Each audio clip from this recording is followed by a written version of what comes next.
And we begin tonight with breaking news. Phoenix police officers have shot a man after they say he led them on a chase through the streets of downtown Phoenix. During that chase, officers say that the man started firing his gun randomly out the window of a car along busy streets near Roosevelt Road. 12 News journalist Bianca Bono has been following this very dangerous situation. She is live where it ended near I-10 and 16th Street. And Bianca, what are police telling you tonight?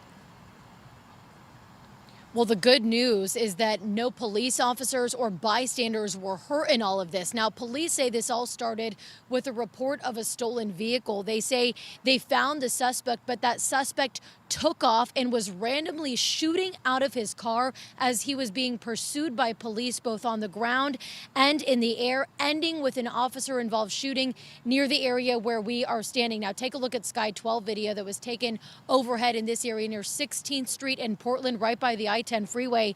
This gives you a really good sense of just how massive this scene is. And the car with its hazards on appears to be really at the center of this investigation.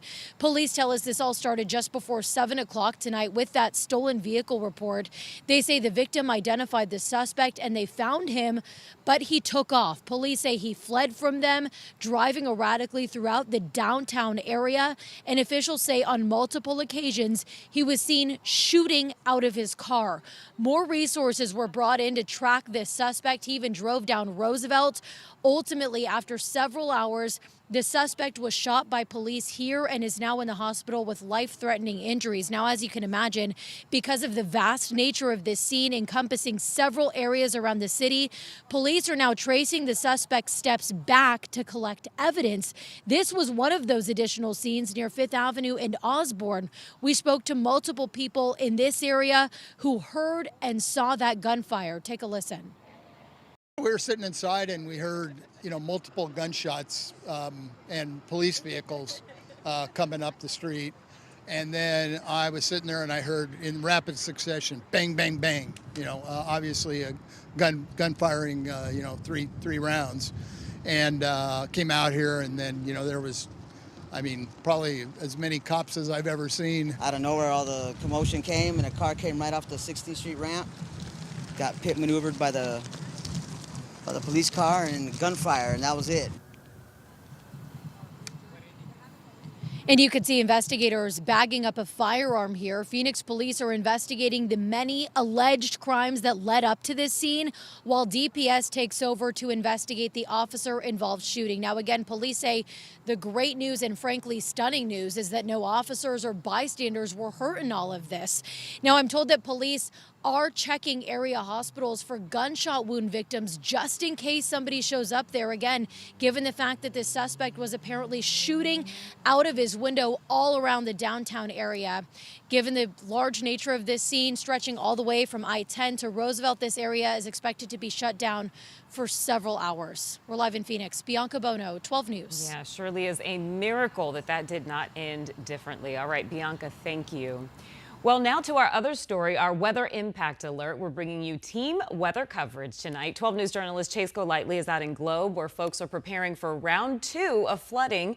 12 News journalist Kyle Simchuk is tracking how much rain we've had so far in northern Arizona. But first, let's get straight over to meteorologist Lindsay Riley, who is checking the radar. How does it look, Lindsay? Well, we have showers all around Arizona. We've only had a couple isolated showers so far in the valley this evening. Heaviest rain has actually been out in western Arizona. Lake Havasu City has picked up quite a bit of rain, but that heavy banding of rain is going to begin to move into western parts of Yavapai County and then eventually up into northern Coconino County, possibly impacting the Grand Canyon during the overnight. But this is the statewide picture right now. As we zoom into the lower deserts, you can see a couple showers trying to get going, a couple right near I-8. These are moving to the north. So we'll keep that chance for the next couple of hours in the valley. But overall, the coverage in the valley will be going up during the overnight. So far, it's been extremely isolated, only a couple couple areas with some light raindrops this evening,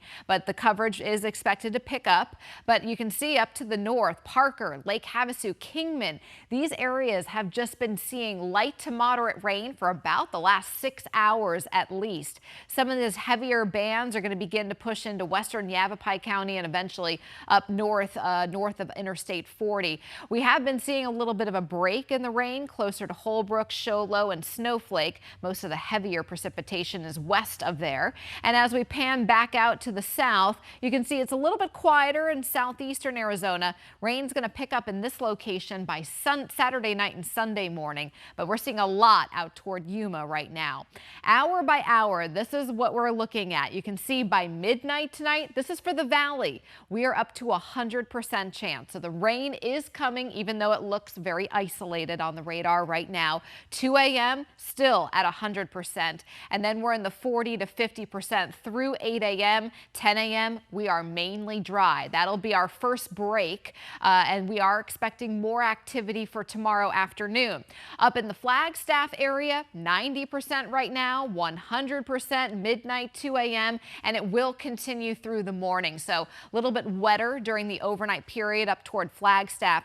This is our excessive rain risk for tomorrow. Areas in yellow, that's a moderate risk, and these are the areas that have the highest potential to see some flash flooding during the day tomorrow. Fast forward then to Sunday, and most of the heaviest precipitation then is going to be across far southeastern Arizona, particularly to out near Safford, Greenlee, and Cochise counties. That's where we're going to see the most rainfall by Sunday. Tomorrow morning, we're going to see some showers early in the day, and we'll likely see some more late afternoon into the evening. We're not done with this first batch of rain overnight into tomorrow morning. We have more coming our way Saturday night into Sunday. A closer look at our hour-by-hour forecast coming up in just a few minutes. Caribe? All right, Lindsay, thank you. Well, several days of flood risk are expected across the state, and as Lindsay showed you there on the radar, the rain has already started to hit parts of northern Arizona tonight. Let's check in now with 12 News journalist Kyle Simchuk, who is in Flagstaff. And Kyle, I can hear the pitter-patter there on your umbrella. What are the conditions like up there? Well, yeah, rain's still coming down here in Flagstaff, and we've actually seen quite a few people out and about downtown. It is a Friday night in this college town after all, but on a more serious note, there is a very real risk for some flooding later tonight into tomorrow morning. It seems like a lot of people are taking that very seriously. Earlier this evening, we were driving through a neighborhood near Killip Elementary School. This area is in a flood zone. It's right by the burn scar from the 2019 museum fire, so very prone to flooding. And we saw a lot of homes with sandbags lined up around their property, and it almost looked like those sandbags have been there for a while, maybe even a few months. So this is an area we're going to be watching closely.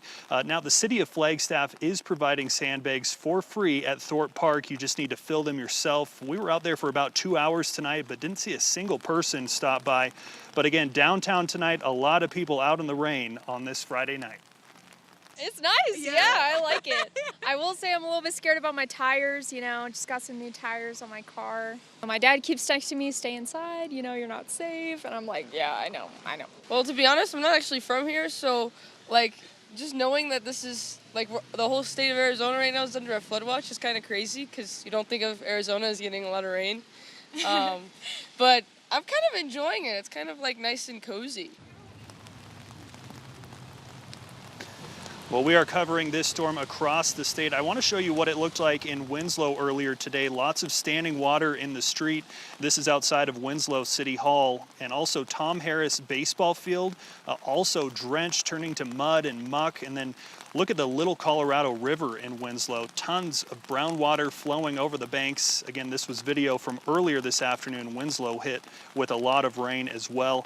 Back here in Flagstaff, we'll be tracking this storm all night. We'll have a live report coming up tomorrow morning at 6 a.m. We're live in Flagstaff. Kyle Simchuk, 12 News. All right, Kyle, thank you for that. Well, let's head over to Globe now, where if you'll remember a couple of weeks ago, they saw some deadly flooding. Well, everyone there is getting ready for more flooding that could come with this next storm. The city taking extra precautions to keep people safe, even implementing a curfew. 12 News journalist Chase Golightly is joining us live there now. And Chase, how long is this curfew? Caribe Bay is from dusk until dawn and will be going on until Tuesday. That curfew, that blockade, starting right here. This is really just the northern part of downtown Globe, and you can see blockades right here. You also have a law enforcement officer parked to make sure no one's coming through. We actually saw someone who was in this section. That law enforcement came out and kicked him out of the area. Again, they're taking this very seriously, and you can see why all these businesses right here were devastated by that raging flood water that tore right through here, which is why they do have this area blocked off. And now businesses and people are preparing for what's next. People are hoping for the best, but preparing for the worst. So I'm just praying that it, if it does come, we're not going to be hit like we were before. Brenda Tyler, who owns a Globe Antique shop, says they're still cleaning up from the last devastating storm that claimed the lives of 3 people. Water and mud tore through her shop, getting as high as 5 feet. Don't want to go through cleaning up all that mud again. For this next one rolling in, she isn't taking any chances. Ended up getting 60 sandbags. Pretty much every other business in downtown Globe did the same, stacking up sandbags in front of their doors to prevent that water from coming in. It's just unbelievable. I really hope that never happens again, ever. Patty Head says she's put more than 100 sandbags all around her home, saying last time she was stuck inside as water poured in. It was really scary because it was coming so fast. And I watched a car headlights go down the creek. It was devastating. Head says they even dug a trench in their backyard to try to keep the water flowing away from her home. I'm hoping we're good. I really am, because it was more than a disaster. We saw other homes doing the same as cleanup still continues. We watched as crews cleared out dozens of propane tanks that were washed away 2 weeks ago. While so much is being done to keep shops and people safe, only time will tell how severe this storm will be. No matter how much preparation you think you've done, you don't know how fast and how wicked it can be in a storm like that. Then my father-in-law came with his new truck. As for the rain that we've seen here, it's been very light. It started about 3 hours ago. It's been on and off. We had a little bit more heavy rain about 30 minutes ago. You can kind of see some of the reflection off the pavement right here, but nothing too severe. And the city says that this continues, that this storm isn't as severe as they anticipated. That curfew will be lifted before Tuesday, so we'll be sure to keep you updated on what happens here in Globe. We're live in Globe tonight. Chase Golightly, 12 News. All right, Chase, thank you for that live report.